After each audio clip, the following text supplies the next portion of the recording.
Acá se desarrollarán unos temas a continuación, el cual se trata de el concepto, funcionamiento y cómo se prueban los transistores de potencia, los tiristores y tríaca. Principalmente el transistor de potencia son un dispositivo electrónico semiconductor de tres capas y tres terminales que pueden usarse como interruptores o amplificadores. Principalmente ellos regulan el flujo de la corriente y de tensión sobre un circuito. Se encuentran diferentes polaridades como NPN o PNP. Hay muchos tipos diferentes disponibles con diferentes potencias o velocidades de conmutación. Principalmente se encuentran algunos encapsulados y como se puede ver en el diagrama se encuentra su simbología en el cual indica la base, el colector y el emisor. En cuanto a lo que es el funcionamiento, en el campo de la electrónica son muy utilizados como interruptores o conmutadores o amplificadores de señales para sensores, que es donde se pueden ubicar en los radios y otros dispositivos donde se utiliza la amplificación. Principalmente su funcionamiento es sencillo, ya que si no hay una corriente de base, no hay corriente entre el colector y el emisor. Ahora bien, cuando le llega una corriente muy pequeña a la base, tenemos que la corriente entre el colector y el emisor será mayor que la corriente de base. Esta es una buena explicación para lo que se necesita en la amplificación.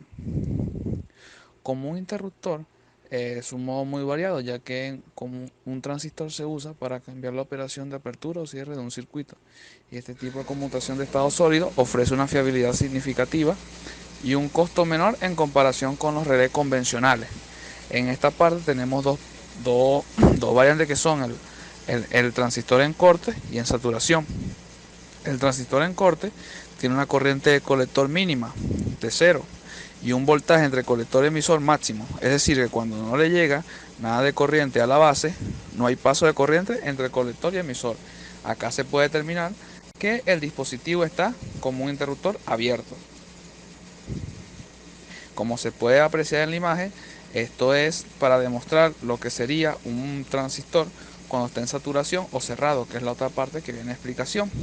Este es un transistor NPN, en el cual explica que debe ser suministrada una corriente a la base para lograr que la diferencia potencial que hay entre el emisor y el colector sea cero, para así poder comportarse como un interruptor cerrado, para así poder pasar todo lo que es la parte del colector, la carga, hacia el emisor y del emisor a tierra. Otra parte muy importante ya antes mencionada es la parte de la amplificación, que este es cuando pasa una corriente muy pequeña por la base y el voltaje o la corriente de lo que es el emisor y el colector es igual a la base o incluso hasta más, ya que explica que el amplificador de señales le llega una señal muy pequeña a la base que se convierte en una señal más grande entre el colector y el emisor, que como ya antes se había mencionado en los videos anteriormente presentados en clase y en los dispositivos como los micrófonos, los cornetas y los radios. Principalmente en cómo se prueba, vemos en el circuito las características anteriormente mencionadas, ya que hablábamos de que mientras no haya corriente en la base, existirá una diferencia potencial entre el colector y el emisor, la cual disminuye a cero. En cambio, cuando se le inyecta una corriente suficiente que haga que entrar en la zona de saturación, el transistor pueda cerrar el circuito y haya lo que se llama el tránsito o por bien decirlo, la circulación de corriente entre el colector y el emisor. Ok, continuando con la exposición, ahora vendría a hablar de lo que serían los tiristores, en específico al que se le considera el principal de esta categoría de componentes semiconductores, que es el tiristor el SCR, que significa rectificador controlado de silicio. Es un tipo de interruptor de estado sólido, se podría decir, que es la evolución de los relés, que estos son también interruptores, pero del tipo mecánico, con contacto. Este se utiliza esa combinación de semiconductores gracias a las propiedades del silicio, que después de un proceso químico se pueden obtener dos tipos de material, que son el material tipo P y el material tipo N, cada uno de los que tiene o mayor cantidad de electrones o menor cantidad de estas, a lo que se le llama hoyos. Este es uno de los principales componentes de lo que es la parte de electrónica de potencia, ¿verdad? Y es lo que ha permitido revolucionar, por decirlo así, parte de la industria. Sus componentes principales o sus partes, por decirlo así, son la parte del ánodo y el cátodo, a diferencia del transistor en donde era emisor, colector y base. Aquí también está una parte que es la que se llama el gate, como podremos ver aquí a continuación, ¿verdad? Y vemos la composición del material, que a diferencia de tener 3 capas, aquí son 4, pero que vendría siendo la combinación de un transistor del tipo PNP y otro del tipo NPN, ¿verdad? Al combinarlo se logró descubrir este tipo de componentes. Aquí tenemos lo que sería una representación física del mismo, ¿verdad? Que es normalmente utilizada en la parte ya industrial y con potencias elevadas, y como serían componentes electrónicos de más que todo tarjetas PCB, entre otros, y su simbología en los diagramas. Al igual que los transistores, el SCR posee una curva de funcionamiento, debido a que en este caso él funciona como un diodo rectificador también, donde tenemos una parte en un sentido, ya que este es unidireccional, donde no conduce la corriente, a menos que se llegue al punto de avalancha, que sería esta parte de la curva, y en condiciones normales, que es para lo que normalmente se calcula, luego que se coloca un pulso de corriente a un voltaje adecuado en la parte del gate, este comienza a conducir, como se pueden ver aquí, a diferentes niveles de relación de corriente y tensión. Normalmente esa corriente de ese pulso se le llama IG o IGT. Para que pueda comenzar a conducir es necesario que llegue al punto de una corriente mínima o de umbral, donde es que llega a ese punto de conducción, y mantenerse en, valga la redundancia, una corriente de mantenimiento, en la cual al disminuir de allí perdería ese circuito cerrado. Tenemos que él posee básicamente dos estados: un estado que es de ruptura, corte o bloqueo, en el cual él funciona como un interruptor abierto. Esta parte del abierto funciona entre ánodo y cátodo, y puede ser activado debido a condiciones de temperatura, de luz, voltaje. Esas son las variables que normalmente se manejaban igualmente en los transistores. Para llegar a este punto, antes de que se dispare, se requiere que se energice el componente, ¿verdad? De la carga que este tiene, se invierta la polaridad, o que se disminuya la corriente por debajo de esa corriente de umbral o de mantenimiento. El otro estado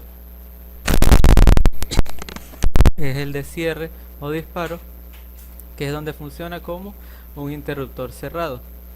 Para que esto ocurra es necesario que entre A y K, ánodo y cátodo, esté polarizado de manera directa, y que por la compuerta del gate circule la tensión y una corriente adecuada, como ya se dijo. Esto crea entonces un puente que logra, en lo que sería la composición química de esas capas, enganchar las dos partes del componente y permitir esa conducción. Normalmente la corriente que se necesita para que se logre ese disparo es bastante pequeña, del orden de desde microamperios hasta miliamperios, dependiendo del componente, pero en la parte de ánodo y cátodo sí puede soportar cargas bastante elevadas, que por eso es más que todo su utilidad, en las cuales pueden ir desde unos pocos amperios hasta componentes que soportan 3000 amperios o más. Vemos que cómo funciona ese momento de esa conducción, que es el momento exacto en el cual se manda el pulso, y es porque tenemos entonces normalmente uno de sus mayores usos, que es en la corriente alterna. Tenemos una sinusoide, ¿verdad? Pero al momento en que se inyecta ese pulso, ¿verdad? Luego de que es inyectado es que comienza a conducir. Si vemos aquí en esta parte, ¿verdad? Sería esta parte que está rayada, y es la que sí permite la conducción. Antes de ese momento, la carga, por lo tanto, no tendría conducción. A esto también se le conoce como el control de la curva. ¿verdad? Básicamente, y con ese funcionamiento es que se logra el uso de los arrancadores suaves para facilitar el arranque de los motores. Ahora, ¿cómo se prueba un transistor, un tiristor del tipo SCR? Y es que eh, para poder probarlo, básicamente lo que se necesita es saber si hay o no conducción entre ánodo y cátodo. Para comprobar esto, se puede utilizar un tester, un multímetro, ¿verdad? En la parte de continuidad para ver, corroborar pues de que no esté conduciendo. Pero para simular ese pulso inicial, normalmente es necesario que ese multímetro posea una fuente de al menos 9 voltios, ¿verdad? O más, que permita generar el pulso necesario. A veces incluso en componentes como el que se verá más adelante, el TRIAC, es necesario utilizar fuentes externas para lograr energizar y que pase al siguiente estado el componente.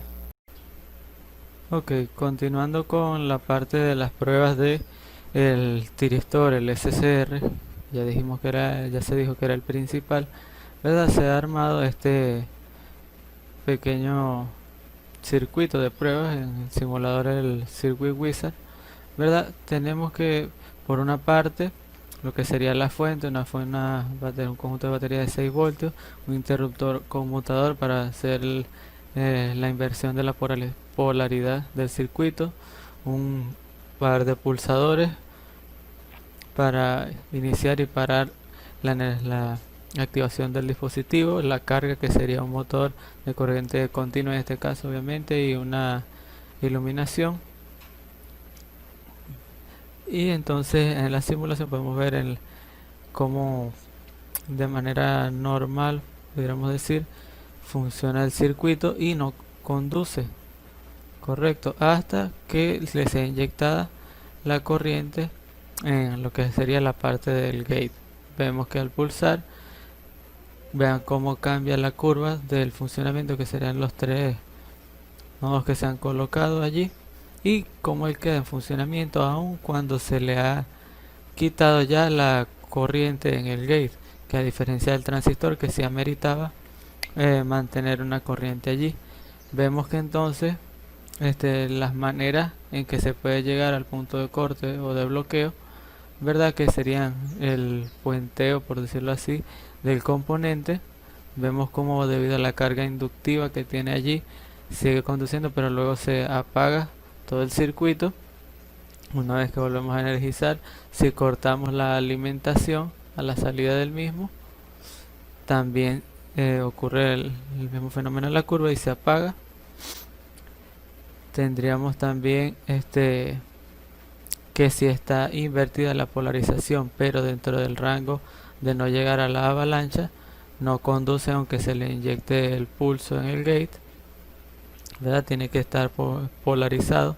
Esa pudiera hacer otra prueba para corroborar que no se haya dañado el componente de manera directa. Vemos que sigue funcionando, pero que si se invierte la polaridad en algún momento, él dejaría de conducir. Es por ello que un solo componente de esto al momento de corriente alterna no es lo más usual, debido a que se necesita controlar ambos sentidos de la sinusoide, tanto la parte positiva como la parte negativa.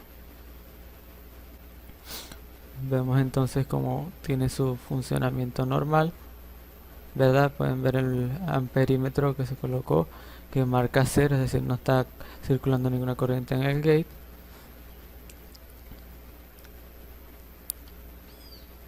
Y hasta el momento funciona sin ningún tipo de problema. Vemos la mínima diferencia de voltaje que hay entre el circuito que va del gate y el que viene de la alimentación.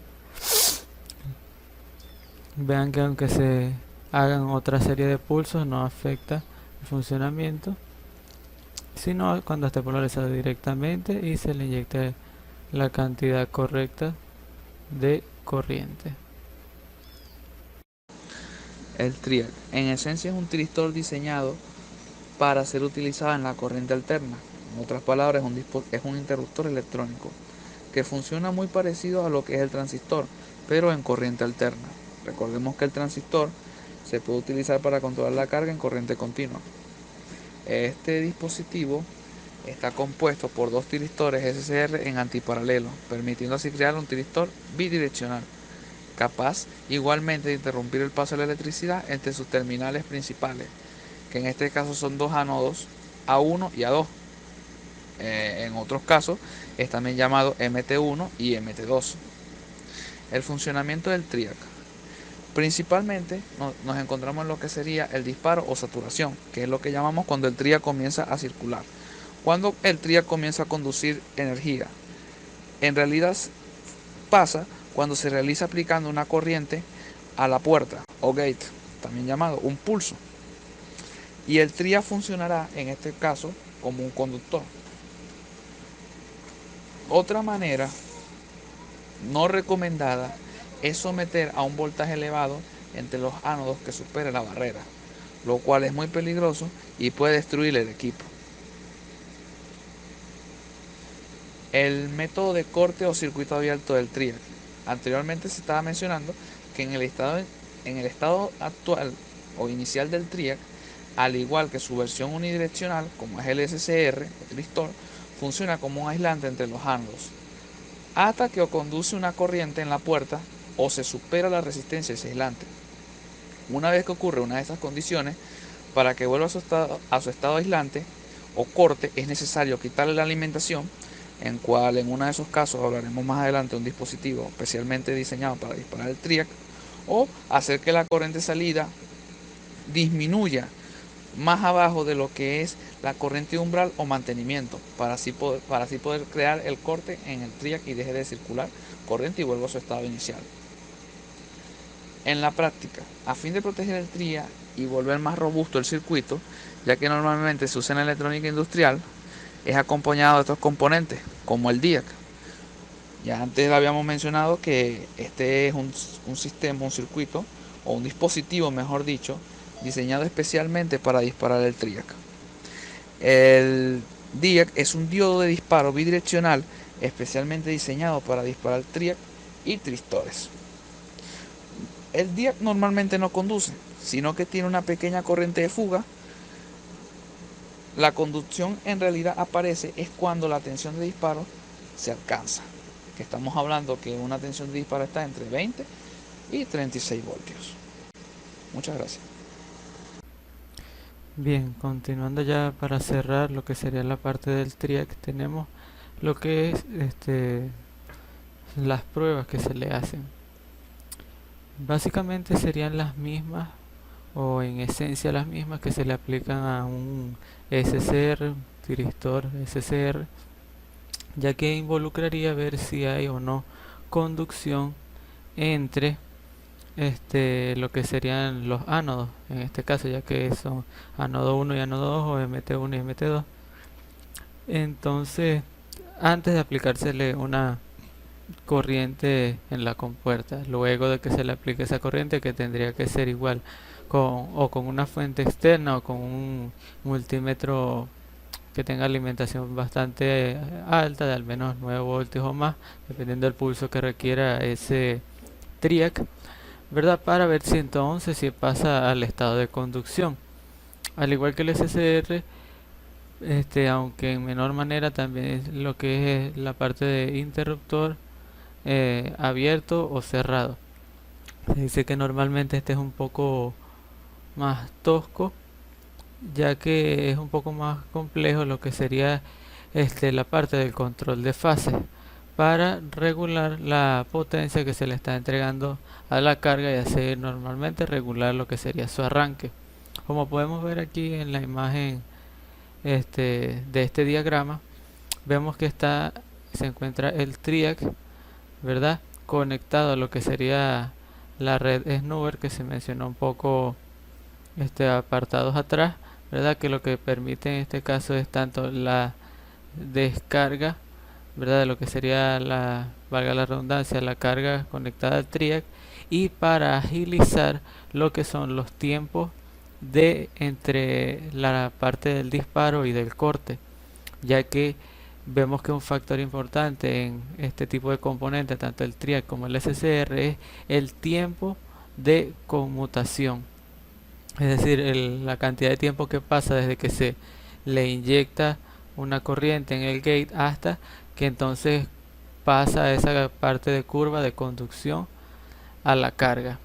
Con esta red se busca que disminuyan los picos y se mejore la calidad del pulso que se envía, al igual que en este caso se utiliza normalmente un DIAC para disparar al TRIAC, sabiendo que el DIAC, a diferencia de este otro componente, funciona, o sea, su funcionamiento normal es en la región de avalancha, es decir, para el poder funcionar tiene que llegar a un límite de tensión, normalmente entre 20 y menos de 40 voltios, ¿verdad? Es la tensión que debe existir entre estas dos partes para que él permita conducir. Claro está que, al igual que el triángulo, es un componente bidireccional, es decir, ya sea que la tensión venga en sentido positivo o negativo, o negativo y positivo, él lo que le importa, por decirlo así, es que llegue a ese nivel de tensión. Junto con este condensador, lo que se busca es mejorar la carga y ese impulso inicial que se le da al TRIAC para que pase de la región de corte a la de saturación. Este serían parte de los circuitos que normalmente se utilizan ya en la parte práctica, pero que sirve para entender un poco lo que sería el funcionamiento del mismo, ¿verdad? Que tenemos un potenciómetro, resistencia variable de hasta 1 mega, ya que normalmente, como se ha dicho, el pulso no es elevado, ¿verdad? Una resistencia de 4.7 kilo ohm, y la red es Snoover junto a una fuente de corriente alterna, ya que el mismo efecto que ocurriría yendo en un sentido es lo que va a ocurrir yendo al otro sentido, por esa característica de ser un componente bidireccional. Esta es toda nuestra exposición. Esperamos se haya entendido el tema.